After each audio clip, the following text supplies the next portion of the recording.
Jadi ini sebenarnya kata-kata tuh dari guru kami bersama para fitness enthusiast, Bapak Binaraga kita, Aderai. Personal trainer yang baik itu sebenarnya indikator sederhana aja deh supaya mereka nggak salah milih personal trainer.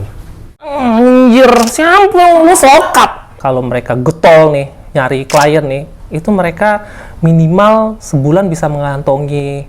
Tanggung jawab kita itu ke badan orang dan ke motivasi orang loh. Personal trainer yang bukan di Mega Gym ini, biasanya mereka itu kan hati-hati kalau menemukan personal trainer yang tidak melakukan assessment di awal. Harus punya sertifikat untuk jadi personal trainer?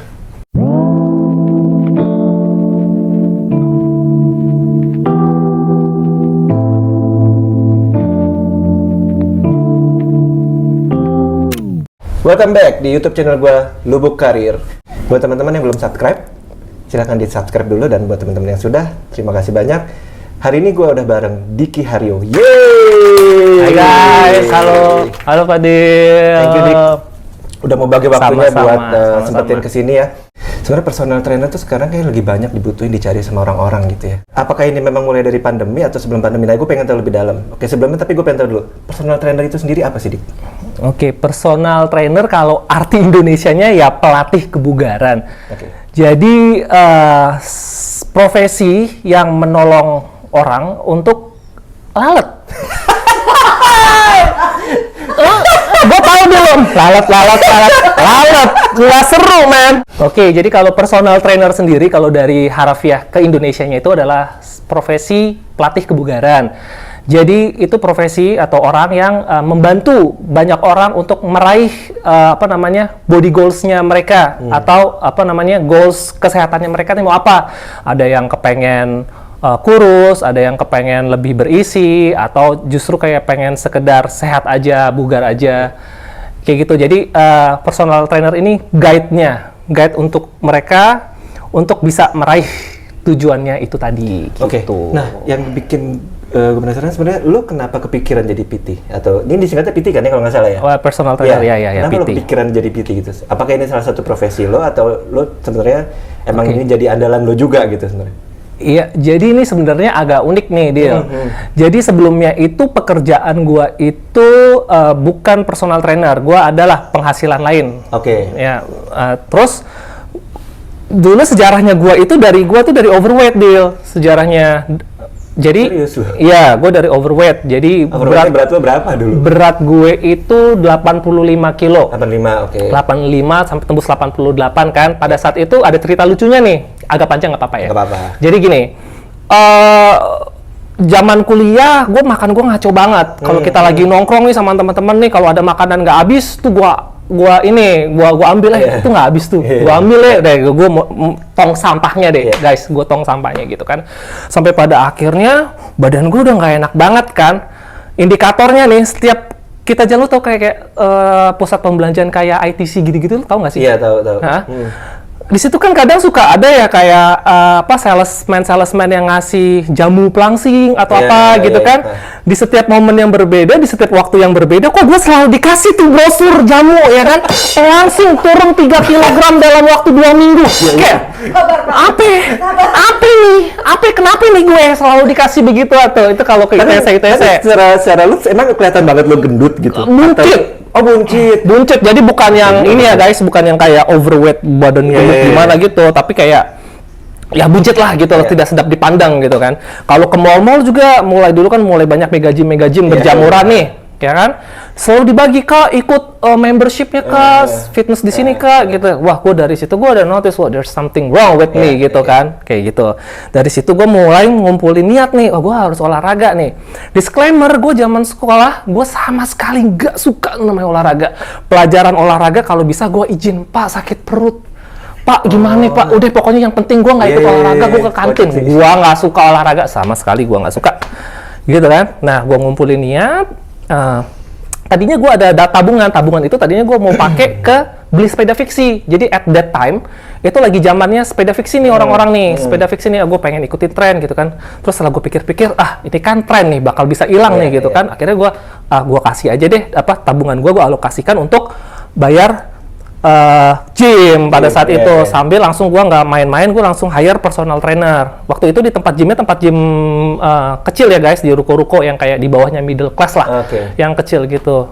Awal mulai dari situ. Nah, terus abis itu gue jadi jatuh cinta sama yang namanya olahraga, weight training, weightlifting. Gue jadi suka. Saking sukanya pada saat itu justru gue dari overweight deal ke underweight. Jadi malah turun banget ya? iya,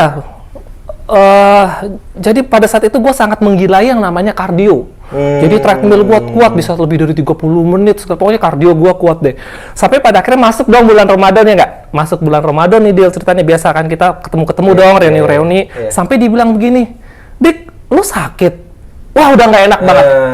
Teman-teman yang suka fitness pasti kalau misalkan udah lama nggak ketemu teman-teman nih, terus ngelihat hasil dari kita selama ini olahraga, terus kalau dinilai lu kurus banget deh, lu sakit ya, itu udah sakitnya bukan main sih, rasanya tuh nggak enak ya kan. Malah jadi salah ya? Malah underweight gitu gua. Jadi gua dari 88 itu turun ke 62 kilo 62 kilo tanpa banget. massa otot yang oke. Oke, terus Nah kayak gitu kan. Terus lu udah yang salah nggak tuh maksud dengan ini dari segi latihannya atau makanan lo yang asupan? Nah itu dia, gue ikut personal trainernya itu cuman kayak 2 sesi, sekitar 2 sesi itu berarti sekitar 2 bulan. Abis itu gue lepas, gue mandiri. Dari situ gue banyak dapat informasi dari teman-teman gym pada saat itu, bla bla bla bla, keranjingan kardio lah intinya dia. Terus ya udah, wah nih nggak bener nih. Mulai dari situ gue ngulik, gue belajar. Gue belajar untuk gimana sih caranya untuk dari orang yang berarti sejarahnya itu dari overweight, underweight, dari underweight mau lagi naikin berat badan kan, ya kan drama ya sebenarnya ya. Ya gue ngulik. Nah dari situ gue mulai untuk dapat ilmunya nih kayak gini. Terus gue jadi suka nih, jadi interest banget gitu kan. Yaudah gue olahraga part of isi waktu gue juga, gue happy olahraga. Berjalan terus sekitar more than 5 years, 10 years lah ya, 10 years. Gua berpikir untuk kenapa nggak gua jadiin profesi ya dari hobi gue. Ada yang lo lihat nggak role modelnya? Gitu. Kalau role model nggak ada. Oke. Lucunya itu di tempat gym gua sekarang ini ada member yang non aktif nih. Dulu member lama lah, member lama yang tiba-tiba datang ketemu gue.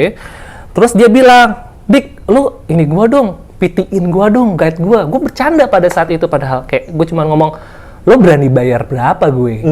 Gitu dong. Terus dia bilang, member lo gue bayarin. Oke, sikat gitu kan. Gue guide dia apa adanya. Dia bayarin member gue. Member berapa sih guys ya kan? Kayak ya udahlah gitu. Gue nggak mentingin cuan-cuannya apa gimana, enggak gitu.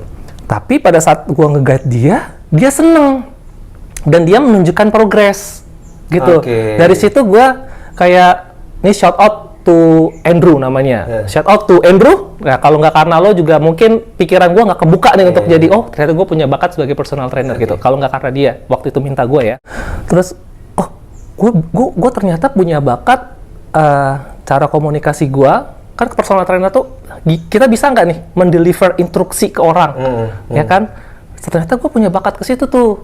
Nah dari situ gue seriusin nih, gimana caranya gue bisa mengaktualisasikan diri gue punya value, bisa membalap orang-orang yang udah duluan experiences sebagai personal trainer nih, untuk membalap ke titik mereka. Caranya gimana? Dari sertifikasi. Di Indonesia banyak nih lembaga-lembaga yang bisa menerbitkan sertifikasi profesi sebagai personal trainer. Harus punya sertifikat untuk jadi personal trainer? Ini in my personal opinion, sesungguhnya harus. Karena melalui pelatihan dan sertifikasi itu tuh ada ujiannya, Dil. Berapa lama proses pelatihannya? Ada tergantung lembaganya. Jadi ada yang cuma 2 hari workshop, final day-nya dia ujian, ada praktik, ada teori. Ada lagi lembaga yang lain beda lagi. Pokoknya intinya adalah poinnya itu ada uji kompetensi, Dil. Apakah lu menguasai teori, apakah praktikal lu bagus atau gimana? Artinya kan kita memenuhi standar dulu nih. Jadi penting banget standar itu, gitu. Fun fact-nya di Indonesia, saat ini gue nggak bicara tentang mega gym-nya. Kalau mega gym, itu gue percaya mereka punya standar yang bagus dan mereka mensertifikasi personal trainernya di bawah corporate-nya mereka. Oke. Itu gue percaya itu sudah memenuhi standar. Tapi banyak gym-gym yang notabene bukan mega gym memiliki personal trainer yang sebenarnya belum bersertifikasi. Jadi kebanyakan mereka itu menjadi personal trainer, ilegal, bahkan bukan ilegal.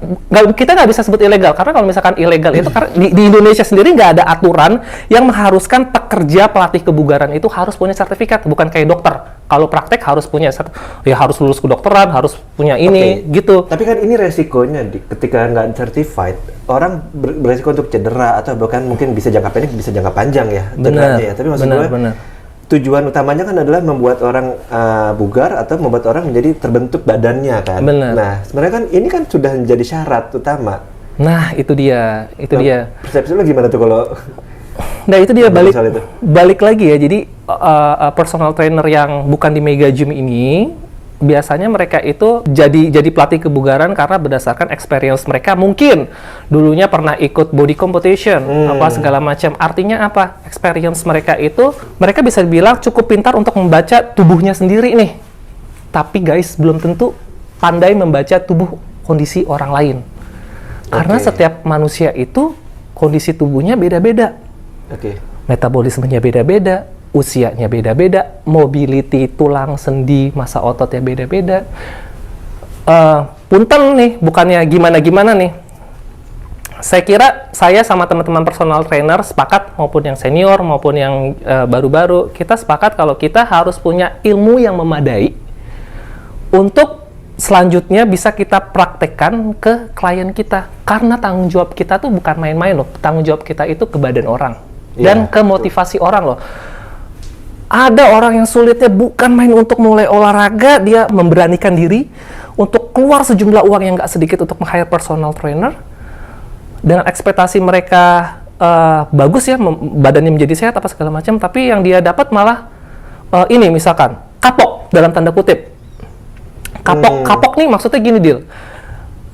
Mereka-mereka yang terbit dari body contest apa segala macam itu biasanya mengaplikasikan pola latihannya pribadi dan makannya berdasarkan experience-nya mereka ke kliennya. Padahal belum tentu itu yang diperlukan oleh orang. Balik lagi, orang tuh beda-beda. Kita nggak bisa menyamakan orang yang biasa tidur jam 8 malam dengan orang yang harus dituntut kerja baru bisa tidur jam 10 malam misalkan. Itu aja sudah berbeda. Nggak bisa tuh yang kayak gitu-gitu. Berarti buat teman-teman yang masih awam nih soal mereka misalnya pengen milih atau pengen seleksi, gue pengen coba sama personal trainer tertentu. Idealnya gimana sih? Ada indikator yang bisa mereka nilai nggak? Kan kalau tadi kan ada sertifikat ya. Jangan-jangan dari segi kelembagaan juga, misalnya tadi mega gym misalnya atau apapun lah yang sifatnya corporate yang sudah lama bermain atau berkecimpung di dunia apa namanya bukan binaraga, berarti lo tadi nyebutnya body contest ya, binaraga lah sama aja. Binaraga ya sebenarnya. Body contest. Nah maksud gue indikator sederhana aja deh supaya mereka nggak salah milih personal trainer. Gini, makanya ini yang tujuan gue juga pengen masuk ke podcastnya, podcast apa nih namanya, interview bersama Bang. Podcast aja nggak apa-apa. Iya, apapun itulah ya. Bang Fadil ini gue pengen kasih message nih ke teman-teman nih yang punya body goals apapun dengan reasonable apapun untuk mulai olahraga.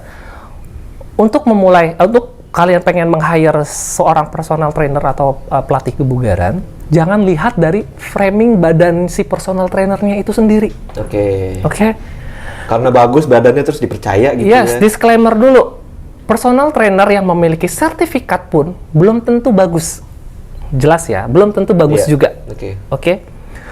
Orang yang punya experience dan badan seperti bodybuilder yang bagus, yang bulking, juga belum tentu memiliki kemampuan mendeliver instruksi movement di dalam gerakan gym itu dengan benar dan tahu pola seperti apa yang bagus untuk badan kalian.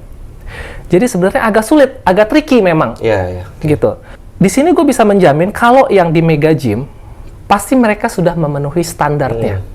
Itu gue yakin. Terus gimana taunya gue bagus apa enggak gitu kan? Lihat ke dalam diri lo sendiri. Lihat bagaimana cara dia mengajar lo. Kan namanya personal nih. Personal attachment, personal ini dulu deh. Personal apa? Bonding dulu ya. Bonding dulu deh. Personalnya dia gimana, lo cocok gak? Namanya personal kan? Ya kan? Itu dulu. Satu, enak gak nih ngajarnya? Kedua, ada progres nggak di dalam tubuh lo? Pertama, progresnya gini guys. Apakah lo merasa lebih bugar? Apakah lo merasa tadinya lo cuma mampu ngangkat 10 kg nih misalkan untuk chest press misalkan. Apakah mampu hanya lo bisa progres ke 10 kg, 20 kg? Apakah lo mengangkat 20 kg-nya itu yang dulunya berat banget di 20 kg terus akhirnya 20 kg menjadi enteng ya, misalkan. Itu progres. Kenapa? Karena kalau kalian sanggup mengangkat beban segitu yang tadinya kalian nggak sanggup, artinya kan otot kalian berkembang nih, otot kalian menjadi lebih kuat nih. Nah, berarti latihan yang dikasih oleh PT kalian itu cukup tepat. Gitu. Terus apalagi ya? Kalau misalkan apakah kalian cedera atau enggak, itu sebenarnya cedera itu bisa dicegah dengan pemanasan atau warming set lah gitu oleh personal trainer kalian gitu. Itu bisa meminimalisir resiko cedera karena orang yang latihan baik pun seorang personal trainer, seorang atlet pun saja bisa cedera. Kalau gitu. Jadi kalau cedera itu relatif lah, bukan jadi indikator dia latihannya jelek atau enggak. Tapi kalau bertubi-tubi sebenarnya jadi indikator juga dong. Iya. Latihan cedera mulu, setiap latihan cedera kan jadi pertanyaan dong, kenapa jadi cedera ya? Iya. Terus apa namanya? Personal trainer yang baik itu sebenarnya di awal sebelum mulai latihan guys ada yang namanya assessment guys. Kalau di pemantauan dulu lah. Anyway, disclaimer gue dari tadi kayaknya membagus-baguskan Mega Gym gitu ya. Enggak, kebetulan gue bukan dari Mega Gym manapun nih. Cuman karena tolak ukurnya kenapa Mega Gym, biasanya Mega Gym itu punya standar kekaryawan mereka. Ya. Dan gue meyakini bahwa di Mega Gym itu pasti melakukan assessment di awal. Assessment apaan sih? Gue nggak ngerti nih assessment apa. Assessment itu kalian akan diwawancara, berat badan kalian berapa, tinggi badan kalian berapa, apakah kalian pernah mengalami cedera tertentu, apakah pernah dislokasi tulang, apakah memiliki low back pain. Terus mobility kalian saat itu dinilai, mobility sendi kalian, apakah misalkan panjang kaki kalian kanan kiri sama atau tidak. Nah, asesmen di awal ini yang menentukan banget desain program latihan kalian tuh seperti apa. Itu personal trainer yang menentukan. Hati-hati kalau menemukan personal trainer yang tidak melakukan asesmen di awal. Langsung suruh latihan aja. Ya, pertanyaannya mereka tahu dari mana kapasitas dan kemampuan tubuh kalian. Tiba-tiba langsung dikasih angkatan segitu, gerakan itu. Apakah itu berguna untuk tubuh kalian? Tanda tanya lagi gitu. Nah, itulah fungsinya pentingnya pelatih kebugaran itu memiliki sertifikasi karena artinya kan kayak yang dapat sertifikasi artinya lulus kompetensi, artinya dinyatakan secara saintifik atau kepantasannya tuh berarti pantas untuk berprofesi sebagai pelatih kebugaran. Trainingnya berapa lama? Ya itu tadi yang bisa total ininya, kalau yang benar-benar sampai ada levelnya nggak sih? Misalnya personal trainer beginner gitu, ada yang udah masuk ke advance atau ada level-levelnya nggak? Level nggak ada ya? Jadi gini, secara general ada namanya CFT atau Certified Fitness Trainer atau mensertifikasi profesinya si personal trainer itu sendiri. Tapi di bawahnya itu lininya banyak nih, Dil. Ada workshop nih, workshop kecil nih. Misalkan ada yang workshop tentang calisthenics, ada workshop tentang sport and nutrition, ada workshop tentang functional training. Itu beda-beda lagi, guys. Jadi itu kayak lebih ke khususnya lagi tuh, di mana ada suspension training kayak gitu-gitu sih. Nah, itu lamanya juga beda-beda. Habis berapa biasanya butuh biaya berapa sih kalau buat training kayak gitu tuh? Untuk yang sertifikasi profesinya ya, secara generalnya itu di Indonesia setahu gua ada di rate 2,5 juta sampai dengan 5.500.000. Oke. Ada segitu ya? Iya. Ada lagi yang berlabel internasional. Teman-teman fitness enthusiast kayaknya juga bakal tahu di apa tuh lembaganya, nggak usah gue sebut kali ya. Itu bisa nilainya bisa lebih dari 15 juta. Tapi label internasional itu memang lo diakui di luar. Jadi kalau penduduk luar negeri lo bisa ngetrain orang dari negara manapun ya? Iya.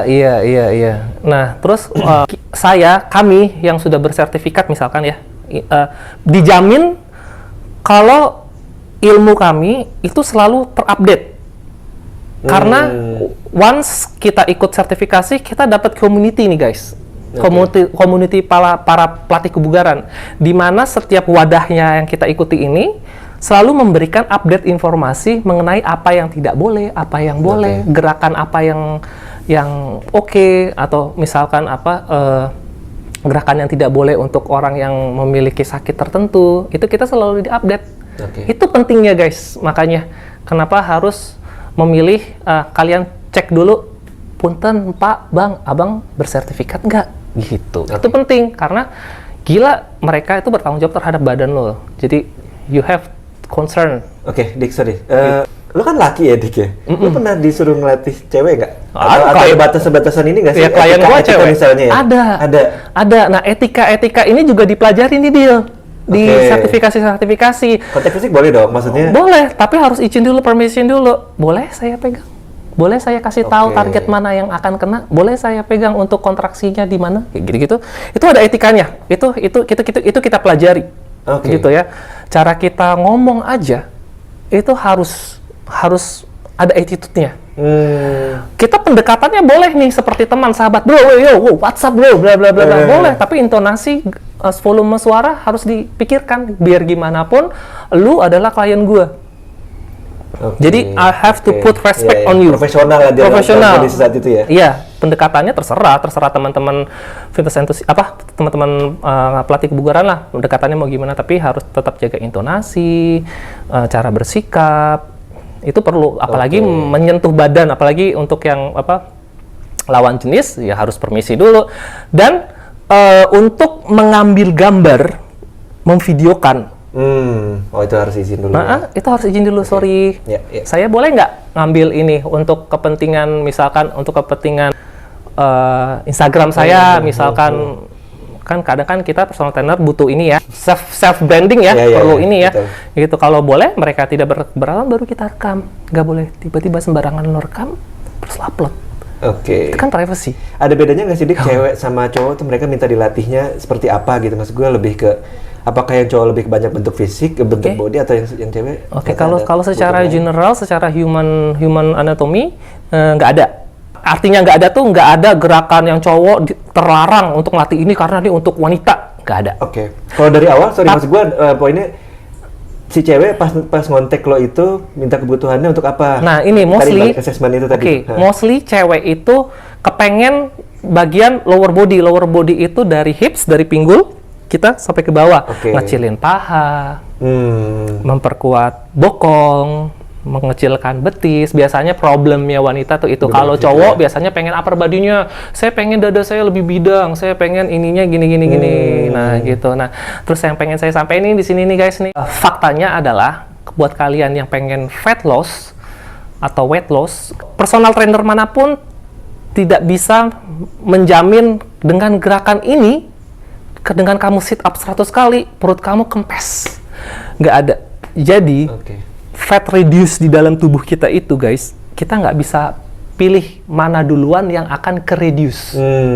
Ya, mau dibilang nanti personal trainer bilang maka sit up dong biar cepat kecilan tuh perut, guys, I'm sorry. Itu nggak make sense. Yang ngebikin lemak kita berkurang itu bukan seberapa banyak repetisi di men-sit up ya, tapi itu kalori defisit. Kalori defisit itu artinya kalori harian kita itu minus.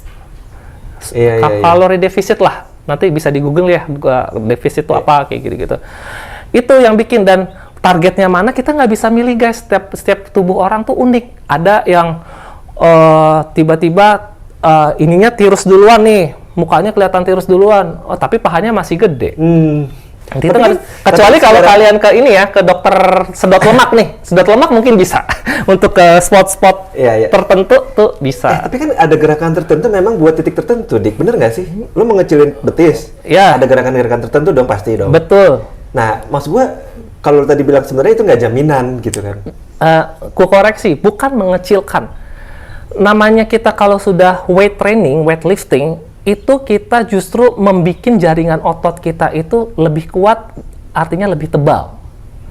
Jadi bukan mengecilkan nih. Kita namanya weight training itu memperkuat. Ngencengin ya? Iya. Kayak gitu. Tapi belum tentu kecil. Ya kan banyak orang badannya sekel ya. dia nggak gemuk tapi juga nggak kurus, tapi badannya enak gitu, berisi tapi kenceng. Iya, karena kan, gitu juga, kan? karena kan human body itu kan ada yang beda-beda, ada yang endomorph, ada yang mesomorph, kayak gitu kan. Maksudnya ada yang memang dari genetiknya dia sudah muscular, ada yang genetiknya dia skinny fat, maksudnya kurus tapi perutnya buncit. Itu ada beda-beda per orang. Oke, gue jumping dulu. Berapa kali dalam satu minggu lo biasanya menghandle klien? Berapa klien, dan lo satu klien tuh biasanya lo handle berapa kali mereka minta latihan per minggunya? Oke, kalau dari total kliennya itu relatif ya. Tapi yang pasti kalau di klien saya itu satu minggu itu maksimal 3 kali untuk one-on-one-nya. Maksimal 3 kali pertemuan, minimal 2 kali. Karena kan ada batas minimalnya. Iya, karena kan kita main paket kan biasanya personal trainer itu kan. Biasanya 10 kali pertemuan nih, 10 kali pertemuan harus habis dalam waktu 1 bulan, which is 30 hari. Bisa dirapel nggak? Minggu ini gue keluar kota, gue pengen dirapel di minggu depan. Biasanya tergantung kebijakan tempat gymnya. Tapi biasanya 30 hari itu paket 10 kali pertemuan itu harus habis. Makanya that's why 1 minggu 3 kali sampai minimal 2 kali pertemuan. Resikonya ada di konsumen dong ya, resikonya ada di Iya, makanya untuk kalian yang mau mulai olahraga, pertama emang harus ini dulu nih, harus ngumpulin niat, 1, 2, kulik waktu kalian nih. Bisa nggak nih gua konsisten dengan waktunya? Kalau dia keluar kota bisa buy online nggak? Tergantung personal trainernya gimana. Tapi harusnya fleksibel dong ya, kan maksud gue Iya, kalau gue sendiri namanya kan personal nih. Gua selalu attach sama klien gua, tidak hanya saat one on one aja. Jadi misalkan dia mau latihan di luar hari ketemu gua, tapi di latihannya misalkan di gym juga, itu sebelumnya gua kasih ininya dulu, guideline-nya. Lo latihan ini, jangan latihan ini karena lusa kita mau latihan ini. Guideline lu kasih apa nama gerakannya sama biasanya kalau gue menurut include gambar juga ya, sama how to move gitu. Biasanya gue bikin skemanya, lo latihan ini ya gitu. Jadi dia latihan sendiri juga nggak bingung gitu. Jadi kita jumping ke itu dulu, yang lain. Ada gerakan sederhana nggak sih yang mungkin teman-teman mau lakuin di rumah gitu ya, tanpa alat? Yang gerakan murah tapi sebenarnya itu efektif kok, cukup efektif kok, dan selama lo misalnya konsisten gitu ya. Bisa, ada banget. Ada banget di rumah. Boleh, seru-seru. Coba. Gimana nih? Kita lawan Bro Fadil ini yang mukanya sangat serius ini untuk mulai olahraga. Jadi studi gue adalah perut ya. Perut gue ini sama mulut ya. Jadi mulut gue kayak gini. Mulut agak susah guys. Iya, gimana dong mulut sendiri gitu ya. Nah, gue pengen tahu gimana caranya dalam waktu jangka waktu. Gue pengen sebulan misalnya. Gue pengen ini paling nggak usah hilang lah lemaknya, tapi ya jangan kayak gini lah gitu kan. Gemior, nggak enak lihatnya. Gerakan sederhana apa yang bisa gue lakuin, Dik? Bisa. Kita praktekin di mana? Mau pindah ke situ? Boleh. Kita pindah kali ya. Jadi ini gue ingin ngasih tahu olahraga tuh sebenarnya murah guys, murah banget. Nggak perlu punya alat di rumah. Cuman pakai anggota badan kita, ngumpulin niat, bisa olahraga di rumah. Pertama start aja dari ringan-ringan dulu guys. Start dari 5 menit.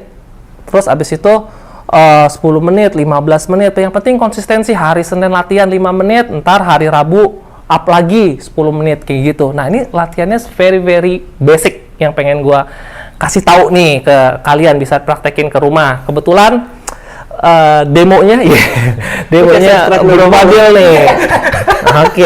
Kenapa lu stres banget bukan? Pertama coba kalau biasanya laki-laki pasti tahu lah push up lah. Fadil bisa push up nggak? Coba. Nah. Wah, gua dulu atlet. Salah. Push up. Bisa, berapa kali? Coba 5 kali aja. Aduh, berat juga ya. 1, 2, 3, good, 4, 5. Ini yang cewek-cewek pasti komennya gini nih. Ya kali cewek disuruh push up, ya kali deh bla bla. Tenang guys. Cewek nggak perlu ikutin kayak ini kan apa namanya? Pakai lutut kan? Ya, ini kan konvensional nih yang tadi nih. Nah, sekarang kita regresi. Regresi itu mempermudah gerakan nih guys. Pertama, kayak gitu. Terus lututnya gini nih, Dil. Kameranya coba dikasih tahu lututnya kayak gimana. Lebar. Buka tangannya lebar, lebih lebar dari bahu sedikit, Habis itu turun. Lebih mudah nggak rasanya? Lebih ringan. Ya, lebih ringan ya. Oke, cukup. Biarin aja 50 kali. Oke, masih berasa berat juga. Nih, misalkan. Hah? Itu Barbie ya? Barbie hidup lo. Nih, gue bisa praktekin lagi. Oke, kita cari tembok nih guys. Ini tembok nih guys ya. Kalau tadi push up biasa, anjir berat banget. Kan tadi diregresi lagi tuh pakai lutut. Jadi lebih ringan lagi, anjir berat banget. Kalau ini masih dibilang berat, emang niatnya aja yang nggak ada. Nih, jadi pertama gini. Ya, 1 sampai 2 feet di belakang tembok. Taruh tangannya seperti ini sampai lurus. Oke. Push. Push. Ini udah push up. Ini udah olahraga nih guys. Ini udah weight training nih namanya. Boleh langsung mulai nggak sih? Maksud gua kan perlu pemanasan nggak? Perlu pemanasan nggak, Dik? Oh, pemanasan perlu. Perlu. Pemanasan kalau buat sit up apa? Lebih ke tangan kan harusnya? Untuk sit up itu kan perut nih, berarti kalau sit up tuh core kan berarti kan. Pemanasannya untuk mengaktifkannya mungkin bisa begini ya. Namanya cat and cow position. Jadi kita begini kayak senam ibu hamil sebenarnya. Jadi posisi kalian begini. Oke, abis itu inhale atau tarik nafas, tarik rongga perutnya itu ke atas, ke dalam. Inhale. Terus exhale. Gitu. Iya. Inhale. Lihat rongga perut gua naik ke atas nih guys, sambil tahan perut, sambil dikontraksi perutnya. Exhale. Inhale. Exhale. Nah, dengan kita melakukan gerakan itu, kita udah mengaktifkan core kita nih supaya nggak kaget untuk sit up. Berapa kali, Dik? 5 sampai 10 kali pengulangan inhale exhale itu udah cukup. Oke. Nah selanjutnya kan udah nih ceritanya udah pemanasan dong, ya kan? Selanjutnya sit up. Biasanya kalau sit up, Fadil gimana Dil? Kalau di rumah? Nggak pernah gua. Nah, katakan ini buat ini apa namanya? Enggak, lo bisa madep kepala lo di sana, lo ke sini. Oke. Biasanya kan sit up gini nih. Biasanya harus ada yang pegang nih. Enggak, kaki lo naik gini. Gini. Biasanya kan kalau ada teman rumah kan jaga ini, ditahan nih. Abis itu sit up seperti biasa kan? Ya, gini kan. Oke, sampai bawah. Oke. Terus, katanya mau perut kecil ya nggak? Nah, kayak cukup. Berat kan? Berat nggak? Berat. Oke. Kita regresi lagi nih. Regresi caranya gini, Dil. Bisa gue praktekin dulu ya, Dil? Sorry, Dil. Oke. Berbaring, guys, seperti ini. Ini udah enak banget, PW banget. Tangannya boleh bentuk diamond seperti ini, taruh di sini, di bawah bokong lo. Oke. Seperti ini. Abis itu angkat kakinya. Sampai segini. Sini. Oh, bantalannya tangan jadi bantalan ya? Yes. Perhatikan gerak-gerak ini kakinya ya, guys. Jadi nggak disarankan tidak sampai bawah, tapi cukup sampai segini aja. Oke. Tarik ke atas. Oh, setengah ya? Iya, ini udah latihan perut, guys. Ini yang aktif adalah lower abs-nya. Ini udah latihan perut. Gampang banget kan? Oke. Nah, kebetulan Fadil, Dila mulu gue sebut. Dila siapa? Nah, ini ada sofa kan nih. Ini ada sofa dong. Ya. Kita bisa latihan tricep nih. Caranya gimana? Taruh tangannya di sini. Oke. Bikin space antara bokong lo sama sofanya. Oke, turun. Ini hitungannya sit up juga, Dik, berarti? Bukan, ini tricep. Tricep. Ya. Maksud gue sama untuk ngecilin perut? Tidak. Ini untuk tricep. Okay. Artinya variasi latihan yang tadi gue berikan itu udah banyak impact loh tadi. Misalkan push up, itu udah kena dada, udah kena tricep. Tadi untuk tricep, tadi yang kita berbaring, itu udah kena perut. Oh, oke. Murah kan? Itu kita udah weight training loh guys. Udah niatnya doang aja udah. Dan ini gue udah cukup berkeringat nih. Iya. Ya kan udah capek. Nah, buat cewek yang pengen bentukin bokong? Bokong biasanya squat, Dil. Pernah melakukan squat sebelumnya belum? Belum pernah. Jadi kalau posisi squat itu untuk yang biasanya, oke, gini, posisi kakinya, demoin dong. Lo ini Pak, nah lo di belakang gua biar penonton bisa lihat juga ya. Oke, selebar pinggul ininya, oke. Tangannya boleh begini, oke. Abis itu turun ke bawah gini. Hips lo, bukan, itu vampir Cina guys. Salah. Ya, hipsnya atau bokongnya, lo tarik mundur ke belakang seperti ini. Latihan gini dulu, Dil. Gini, mundur ke belakang gini. Oh, ininya doang, pantatnya doang. Gini ya, ke belakang. Okay. Sudah begitu, baru turun pakai ininya. pakai quads lo, pakai paha lo sama hamstring lo, paha dalamnya untuk turun ke bawah. Lumayan. Nice, naik. Bagus. Inhale, exhale. Inhale, exhale. Udah. Setiap Squat. turun tuh inhale. Harus. Setiap turun? Napasnya kayak gitu. Iya, Kenapa inhale. dia tuh- Inhale kunci. Core tetap aktif ya. Gimana sih harus Iya, diajar cukup, gini? Segini? cukup ya. Oke. Seperti orang mau duduk kan squat itu sebenarnya. Exhale naik. Inhale, perut kunci, exhale. Nah, biasanya ibu-ibu demen nih squat gitu. Dan sebenarnya fun fact ya guys, squat itu atau misalkan kalau di gym kita bilangnya leg day. Itu bagus banget buat pria karena itu dapat terbukti saintifik ya, itu terbukti dapat menaikkan kadar hormon testosteron. Jadi laki kalian nih, suami kalian nih yang baru pulang gym misalkan habis latihan ini, jangan ini kalau lu dia minta jatah itu udah emang naikin testosteronnya naik emang. Nah, itu ada uji saintifiknya, bisa di googling deh guys, itu bener itu. Kalau buat cewek nggak ngaruh ya? Kalau untuk cewek nggak Nggak ngaruh ya? nggak ngaruh Oke, gitu. berarti Kita tergantung transferan. transferan mereka lebih ke Atau enggak cewek juga bisa untuk kaki tuh lunges namanya. Jadi cara ngaturnya itu duduk seperti posisi seperti ini dulu 90 derajat, tekukan ininya. Habis itu berdiri. Set. Nah, ini udah posisi ideal nih untuk lunges nih. Habis itu ini begini. Turun deh. Tuh. nanti diganti kanan. Kan ya 5 repetisi masing-masing. Oke. Gitu. Oke, guys. Kita lanjut lagi ngobrol. Saya yang capek dianya. Dianya nggak contohin lunges tadi. Buat teman-teman yang mungkin pengen jadi PT, sebenarnya pertanyaan gue adalah ini cukup menghidupi nggak sih, atau jangan-jangan ya ini bolehlah buat sampingan, tapi sebenarnya kalau mau diseriusin lumayan kok gitu misalnya. Oh, bisa banget. Bisa banget, serius. Bisa banget. Jadi balik lagi ke kasus realnya ya, untuk para pelatih kebugaran yang di Mega Gym nih, kalau mereka getol nih nyari klien nih, itu mereka minimal sebulan bisa mengantongi 10 jutaan loh. Minimal ya. 10 jutaan. Boleh terima bisa nggak? 50 jutaan loh. Serius loh. Satu bulan 50 juta kalau tembus. Tapi kan ada marketnya. batasan klien yang di-handle dong 1 minggu. Ya memang itu kan kebijakan Mega Gym-nya dong, mau gimana-gimananya. Cuman kalau ditanya menjanjikan atau tidak, menjanjikan. Cuman ya memang harus berangkat dari passion nih, supaya apapun profesinya, Gokil, men. selalu berangkat dari passion dulu, supaya apa? Supaya ngejalaninnya tuh ikhlas sama ringan. Oke. Nggak gini Dil, jadi personal trainer itu lo harus mereduce yang namanya pride dan ego lo. Bayangin deh, gue punya klien bocil, tapi gue harus megang kakinya nunduk, megang kakinya benerin, stretching. Lu kalau lo yang terlalu pride atau gimana, anjir, siapa lu sokap, gitu. Nggak bisa gitu. Jadi kalau namanya passion kan, this is part of my job gitu, this is my part of my task. Jadi ya udah, lakukan, duit gitu. Dan kayak hal-hal kayak gitu. Ya sama aja kayak dokter kan, Passion, aku juga passion. kan ngorek-ngorek banget. Iya, benar. beberapa Jadi apapun profesi. akan itu yang konotasi ikhlasnya di situ, ya udah ikhlas, part of your job, do it with fun. Oke, Gitu. lo sendiri media promosinya lewat apa sih, Dik?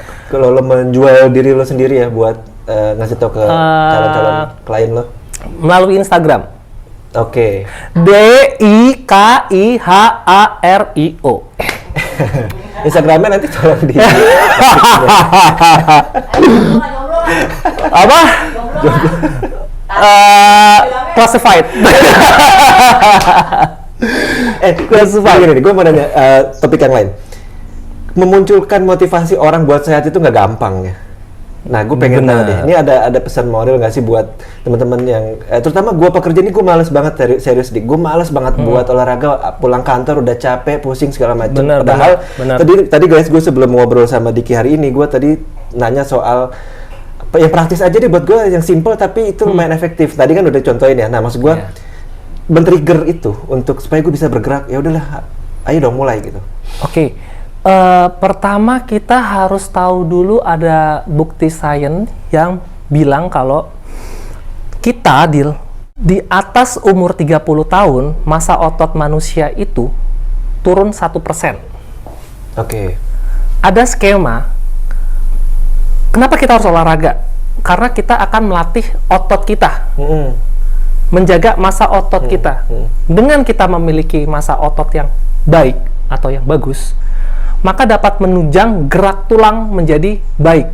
Jadi otot ini kan menggerakkan tulang rangka kan. Otot ini adanya di tulang rangka sama tuh otot tuh ada dua, ada yang di otot kardiovaskular, jantung, organ segala macam, sama otot rangka. Ini kita lagi bicara otot rangka ya yang turun 1% itu otot rangkanya. Tulang menjadi semakin padat, semakin bagus, semakin kuat. Artinya apa dia? Mobilitas kita sehari-hari lebih enak untuk bergerak. Oke? Itu dulu deh. Oke? Kalau aktivitas kita ditunjangnya dengan baik, dengan enak, dengan tulang yang kuat, artinya kita bisa lebih bergerak, lebih aktif. Kalau kita lebih aktif, kita lebih sehat pasti. Bisa melakukan banyak hal, nggak cepet capek, metabolisme kita bagus. Kayak gitu, itu dulu deh. Cantik lah, itu kayak bagus. Kayak bapaknya siapa ya? Iya, jangan. Nah, gitu. Terus apa yang terjadi kalau misalkan massa ototnya ini rendah, nggak pernah dilatih, otomatis tulangnya jadi lemah dong. Tulang jadi lemah berarti nggak bisa mendukung dengan baik aktivitas kita sehari-hari dong. Apa yang terjadi di? Ini mungkin teman-teman fitness enthusiast ini familiar nih dengan kata-kata ini nih, ya. Jadi ini sebenarnya kata-kata tuh dari guru kami bersama para fitness enthusiast, Bapak Binaraga kita Aderai. Tapi saya percaya Blih Aderai ini juga dapat dari scientific proof lah ya. Kalau mobilitas kita rendah, tulang kita jelek, massa otot kita rendah, yang terjadi kan metabolisme kita ngaco. Tapi makanan kita, makan sehari-hari kita, pola kita masih enak banget, makan pizza, makan burger, makan apa kayak tetelan kayak kambing kayak, lemak naik, kolesterol naik nih, ya kan? Yang terjadi malah penumpukan lemak, kolesterol, diabetes, jantung segala macam. Jadi emang akarnya tuh dari aktivitas yang minim sama pola makan yang ngaco. Jadi apa guys? Bisa disimpulin nggak? Olahraga itu adalah hak tubuh kita, sama seperti kita makan dan minum. Tubuh kita harus tetap dilatih. Harus tetap dilatih. Sesibuk apapun Fadil. Sesibuk apapun Fadil. Pertama niatnya dulu. Harus setiap hari nggak? Maksud gue boleh lepas nggak usah. Niat dulu. Seminggu achieve aja, seminggu 2 kali deh, udah deh nggak usah muluk-muluk guys. 2 kali, dalam 1 kali minimum 5 menit latihan deh, seperti yang tadi yang kita contohkan ya, 5 menit aja melakukan gerakan-gerakan itu. Penuhi hak tubuh kalian nih. Itu untuk alasan ini ya, sains ya, untuk alasan sains. Kedua, kalau kita bener-bener nih sayang sama keluarga kita, Fadil sayang sama bini, Fadil sayang sama anak nih. Fadil tuh investasi waktu. Paham nggak nih investasi waktu apa nih? Orang-orang pada investasi kripto, investasi bitcoin, investasi apa lagi? Bayar premi asuransi segala macem, ya kan? Lu pasti punya asuransi nih pasti. Pasti lu punya asuransi yang gimana amit-amit kalau umur gua pendek, anak-anak gua masih bisa happy nih, masih bisa hidup nih paling enggak untuk berapa tahun ke depan. Padahal yang diperlukan oleh mereka adalah investasi waktu lo untuk mereka. Bayarnya gimana nih? Kalau kita premi, bayarnya pakai per bulan, tergantung nominal premi, ya kan? Kalau investasi waktu, guys, bayarnya cuma pakai niat olahraga doang. Kalau olahraga udah konsisten, udah lancar, insya Allah badan pasti bakal thankful deh, bakal seneng deh badan lo, bakal nagih, bakal. Oh, gue dapet nih, gue lebih bugar, gue lebih bisa gini. Artinya apa? Lebih sehat. Katanya juga ngeluarin hormon ya Dik, dengan olahraga ya? Happy. Hormon kita apa? endorfin. Hormon bahagia guys, gitu kan. Jadi kan happy terus nih guys. Bener kan? Iya. Coba deh. Gue pura-pura bahagia. Coba deh. Coba nih guys. Ingat nggak dulu nih? Kita punya teman zaman SMA, zaman sekolah nih, kita punya teman bandel nih ya. Dia disuruh squat jam nih, disuruh push up nih sama guru BP-nya. Iya. Kelihatan sih muka-muka lo, muka-muka gitu ya. Iya kan? Anak bocah dulu, anak SMP nggak ikut upacara deh, misalkan disuruh push up, disuruh squat jam. Notice nggak? Mereka cengengesan guys. Udah push up nih. Anjir, kan pada lagi dihukum ya. Kok lu seneng gitu kan? Kenapa? Karena dia gerak, berkeringat. endorfin, seneng. Anak-anak kalian deh guys, yang masih bocil-bocil, lari-lari mereka, sepedaan, seneng, happy, sehat kan, lebih glowing tuh muka anak-anak tuh biasa ya kan. Karena apa? Ya udah keluar keringat, endorfinnya keluar, happy. Happy kan secara psikis bagus juga tuh. Nah, endorfinnya juga bisa dikeluarkan oleh olahraga rutin, happy. Terus kayak, ya udah itu investasi waktu lo kayak, lo anak-anak lo tuh pengen ngelihat lu nggak suffering di masa tuanya, tetap sehat. Terus ya udah itu yang paling penting gak sih, waktu? Betul karena sebenarnya balik lagi ya buat kita nih, terutama yang cowok-cowok ya, teman-teman gue juga gue perhatiin jarang banget yang rutin olahraga ya, apalagi gue gitu, maksud gue juga berkaca ke diri gue sendiri. Tapi di sisi lain kita nggak sadar bahwa badan kita nih aset loh. Bener. Bayangin lu mau kerja, belum katanya mau sampai level tertinggi, sampai direktur. Gimana caranya lu jadi direktur kalau lu badan sakit-sakitan? Udah sampai direktur, duitnya habis buat apa? Itu dia. Bayar rumah sakit. Ujung-ujungnya. Iya. Itu yang Mendingan duit pensiunnya dipakai buat Eropa. Betul. Tapi tetap betul. ya, tapi harus tetap sehat ya. Betul. Ya maksudnya, ya ada juga yang udah punya pensiunan sakit jantung ke Eropa juga ada. Cuma kan beda. Gitu. Maksudnya lebih wise lah kemana duitnya gitu. Amin. Mudah-mudahan apa yang kalian dapat hari ini guys itu betul-betul bisa memotivasi kalian buat sehat. Nggak cuma kalian, gue juga nih, ini akan berangkat dari gue sendiri kok. Jadi mudah-mudahan apa yang disampaikan sama Om Diki Haryo ini bisa men-trigger kita untuk Brodong, Om. dari hal ini. Kalau Om bawaannya pengen pelihara nanti. Kucing dipelihara, bukan yang lainnya. Oke, Dik. Thank you so much. Thank you, Dik. Mulai olahraga. Amin. Ini bininya dari tadi suaranya dong, bininya nongol ya. Iya, suruh olahraga ya. Bininya juga ikut dong. Tuh tawa dong bininya. Oke guys, mudah-mudahan lagi-lagi kalian bisa coba dari hal yang paling kecil dulu. Tadi gue udah nyobain tuh, tadi gue udah capek loh, sit up, push up, segala macem ya. Mudah-mudahan kalian juga bisa coba di rumah. Berapa kali tadi minimal, Dik? 5 kali tapi satu set ya? 5 repetisi dalam satu set deh minimal. Nanti kalau sudah mulai bisa adaptasi, naikin satu setnya 10 repetisi kayak gitu. Oke, itu udah murah, sederhana. Kalau nggak mau coba juga, aduh.